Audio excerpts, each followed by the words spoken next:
Assalamualaikum warahmatullahi wabarakatuh.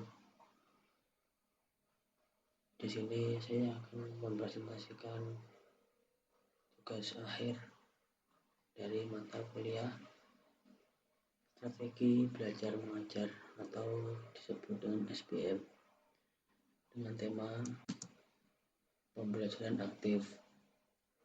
Nama saya adalah Ahmad Syabdul Nawawi dari kelas strategi PSP. NIM saya 208200046. Lanjut ke materi langsung. Yang pertama ini adalah tentang pengertian pembelajaran aktif. Perkembangan yang pesat, utamanya adalah bidang informasi, mensyaratkan perlunya menggeser pola pembelajaran menjadi pembelajaran yang lebih aktif dan partisipasif.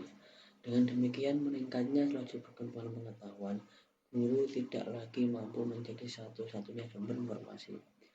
Demikian juga dengan para peserta didik, perlu menggeser peran dari sekedar penerima pasif informasi menuju pencarian aktif pengetahuan dan keterampilan serta menggunakannya secara bermakna. Hal ini sejalan dengan peraturan pemerintah nomor 19 tahun 2005 yang menekankan bahwa pembelajaran atau perkuliahan harus dilakukan secara interaktif, inspiratif, menyenangkan, menantang, memotivasi peserta didik untuk berpartisipasi aktif serta memberikan ruang yang cukup bagi prakarsa, kreativitas, dan kemandirian sesuai dengan bakat, minat, dan perkembangan fisik serta psikologis peserta didik tersebut. Lanjut ke B. Beberapa definisi pembelajaran aktif. Belajar aktif menurut Myers dan Jones meliputi pemberian kesempatan kepada peserta didik untuk melakukan diskusi yang penuh makna, mendengarkan, menulis, membaca, dan merefleksi materi, gagasan, isu, dan materi akademik. Paulson dan Faust mengungkapkan bahwa belajar aktif secara sederhana merupakan segala sesuatu yang dilakukan peserta didik selain hanya menjadi pendengar pasif ceramah dari guru. Hal ini meliputi segala sesuatu dari latihan mendengarkan untuk mencerna segala sesuatu yang didengar, latihan menulis, menanggapi materi dari guru, sampai dengan latihan kelompok yang kompleks untuk menerapkan materi pembelajaran dalam situasi kehidupan nyata atau pada permasalahan yang baru. Berikutnya, pendapat dari Joint Report menyatakan bahwa belajar merupakan pencarian makna secara aktif oleh peserta didik. Belajar ini merupakan pembangunan pengetahuan daripada sektor penerima pengetahuan secara pasif. Pickering dan Gibson menambahkan bahwa belajar tidaklah seperti menonton olahraga. Jadi peserta ini harus belajar banyak hanya dengan duduk di meja atau kursi. Yang C, ciri-ciri pembelajaran aktif. Yang pertama, pembelajaran berpusat pada siswa. Yang kedua, pembelajaran terkait dengan kehidupan nyata. Yang ketiga, pembelajaran mendorong anak untuk berpikir lebih tinggi. Yang keempat, pembelajaran melayani gaya belajar anak yang berbeda-beda. Yang kelima, pembelajaran mendorong anak untuk berinteraksi multiarah siswa dengan guru. Yang keenam, pembelajaran menggunakan lingkungan sebagai media atau sumber belajar. Yang ketujuh, pembelajaran berpusat pada anak. Penataan lingkungan memudahkan siswa untuk melakukan kegiatan belajar. Guru memantau proses belajar siswa dan guru memberikan umpan balik terhadap hasil kerja anak didik tersebut. Ini merupakan ciri-ciri dari pembelajaran aktif. Lanjut ke bagan. Tend to remember about. Yang pertama, yang paling atas ini adalah reading 10%, hearing word atau pengenalan huruf kira-kira seperti itu 20%. Gambarnya ini seperti segitiga ya, seperti segitiga, juga ada pembagian-pembagiannya. Oke, lanjut ke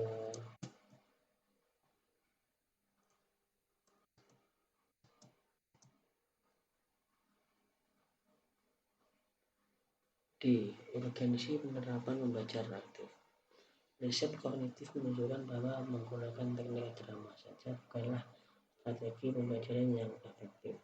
Jika peserta didik memiliki banyak kesempatan untuk membaca, mendengar, melihat, mempraktikkan, dan mendiskusikan materi pembelajaran, kegiatan-kegiatan dalam pembelajaran aktif dapat mencegah terjadinya sesi yang monoton, sehingga peserta didik akan lebih banyak memberikan perhatian dan lebih menikmati sesi pembelajaran. Yang ketiga, pembelajaran aktif dapat mengintegrasikan bahan-bahan atau pengetahuan baik yang lama maupun yang baru.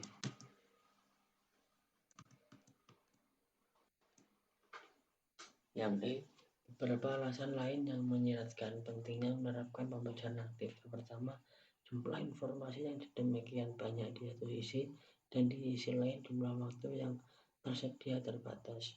Tidak semua aspek pengetahuan dapat diajarkan dengan cara yang sama, apalagi hanya dengan satu cara. Orientasi ini terpacu pada penguasaan target materi, telah berhasil dalam beberapa kompetensi mengingat jangka yang sangat pendek, tetapi gagal dalam membekali peserta didik untuk memecahkan persoalan dalam kehidupan jangka panjang.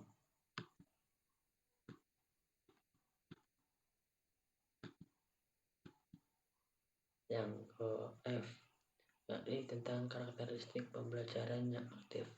Itu seperti apa? Seperti itu. Yang pertama, pembelajaran tidak ditekankan pada penyampaian informasi oleh guru, melainkan pada eksplorasi informasi dan membangun konsep oleh peserta didik. Jadi pembelajaran ini tidak hanya oleh guru saja, melainkan yang aktif itu juga harus muridnya.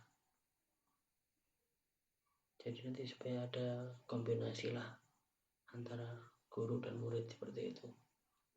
Yang kedua, atmosfer pembelajaran mendukung kondusif mengembangkan keterbukaan dan penghargaan terhadap semua gagasan peserta didik.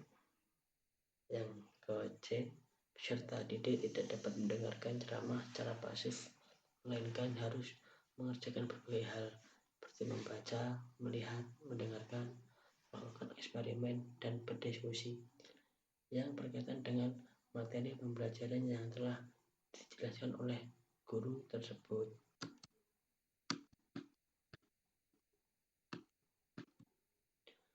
Yang G, faktor yang dapat mendukung pembelajaran aktif.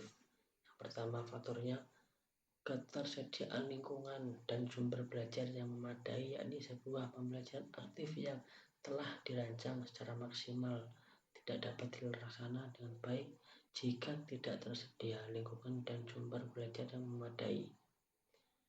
Yang kedua, metode yang dapat diaktifkan peserta didik. Di bawah ini adalah beberapa metode yang dapat digunakan untuk mengaktifkan peserta didik, baik laki-laki maupun perempuan. Baik, sekian, terima kasih penjelasan dari saya. Apabila ada salah kata atau salah dalam pengucapan kalimat, saya mohon maaf. Wassalamualaikum warahmatullahi wabarakatuh.